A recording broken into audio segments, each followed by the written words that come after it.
Hey guys, and welcome back to another HZ Studios video. Today we have a new sort of video. Today I will be going over 10 tips and tricks to get you started off in Adobe Photoshop CS6. So first up, normally if you're not very familiar with Photoshop, to duplicate a layer you would have to right click on the layer, go up to duplicate layer, and click OK in the dialog box that appears. A simple way to do this is to go to your keyboard and simply hit Ctrl J with your layer selected, and it will duplicate that layer. Everybody gets high sometimes, you know.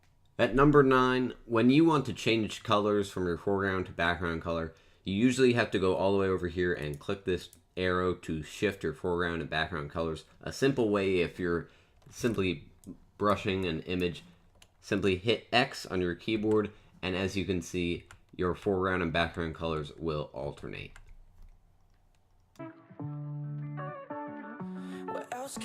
Coming in at number 8, if you're using your brush and you automatically want to increase the size of your brush, you can simply hit the bracket key on your keyboard, and as you can see, the brush size is getting larger. Of course, you can do the left bracket to make your brush even smaller, so you don't have to manually adjust it on your own.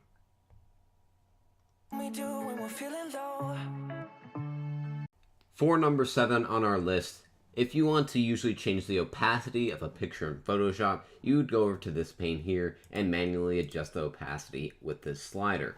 A simpler way to do this would simply select the layer that you want to change the opacity and simply type in on your number pad or keyboard the exact opacity that you would like. So if I want to change my opacity to 75%, select the layer and simply type in 75. So take a deep breath. Usually when cropping an image in Photoshop, you'd hit your C key and then you would simply drag in these corners to determine the exact area that you would like to crop. A simpler way to do this is to simply hit C and click and drag a window within your image to directly select what you would like to crop. You can simply hit enter and the exact area that you cropped is there. Let it go. At number 5, normally if you are not very familiar with Adobe Photoshop, to change the size of an image, you go up to the image pane and down to image size. But if you did not notice, the simple key shortcut for this, hold Alt, Control, and hit I, and a image size dialog box will come up where you can automatically adjust the size of your image. You shouldn't be drowning on your own. Coming in at number 4 are all of your normal keyboard shortcuts. To get the move tool, you simply hit V on your keyboard to where you can move your image. Of course, to undo, as in any document, you would simply hit Ctrl Z to remove the previous effect or movement on your image.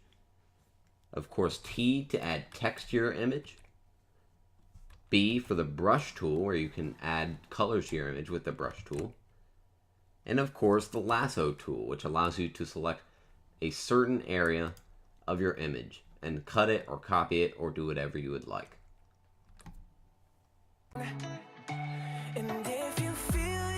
At number 3, when having multiple effects on a layer in Photoshop, instead of double-clicking on the effects pane to bring up the entire menu, you can simply double-click on the exact effect you would like to change. So if I want to get rid of this red stroke, I would simply double-click directly on where it says stroke, and it would automatically bring me to that pane so I can adjust it.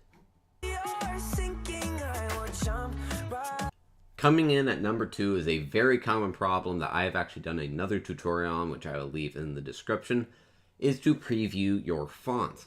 Normally, if you were to have just loaded in Photoshop with no adjustments to any of the settings, you would simply choose your text and you would have to randomly guess at all of your fonts to which one would look the best. To fix this, you can simply go up to your type menu, click, go down with no text selected, of course, type font preview size and set it to whatever size you would want to display your text. Since that is too small, I could go back to type and make this into large.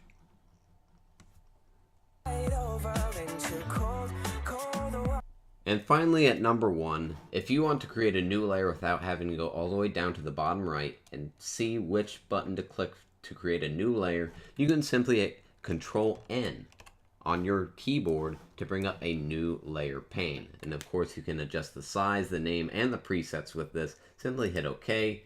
And as you can see, you have created a new image with those specific dimensions.